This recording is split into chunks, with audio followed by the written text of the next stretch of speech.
यशोदा नदीत सरूळ नाल्याला भयानक पूर, वाहतूक आणि जनजीवन ठप्प।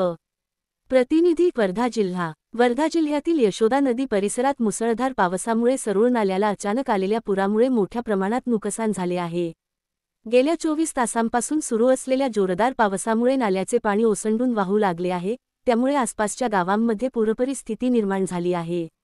विशेषतः सरूळ नाला परिसरात पाण्याची पातळी प्रचंड वाढल्याने गावातील अनेक शेती पूर्णतः पाण्याखाली गेली आहे।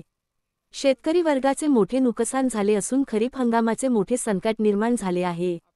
वाहतूक ठप्प। पुरामुळे गावातील मुख्य रस्ते आणि अंतर्गत रस्ते जलमय झाले असून वाहतुकीवर संपूर्णपणे परिणाम झाला आहे। विद्यार्थ्यांना शाळेत पोहोचता न आल्याने शिक्षण खंडित झाले आहे।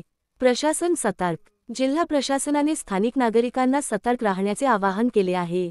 आवश्यक असल्यास सुरक्षित स्थळी स्थलांतर करण्याच्या सूचनाही देण्यात आल्या आहेत। अपील। लोकसेवा न्यूज 24 तासच्या वतीने नागरिकांना आवाहन करण्यात येते की अफवांवर विश्वास न ठेवता अधिकृत माहितीची वाट पाहावी आणि सुरक्षित स्थळी राहावे।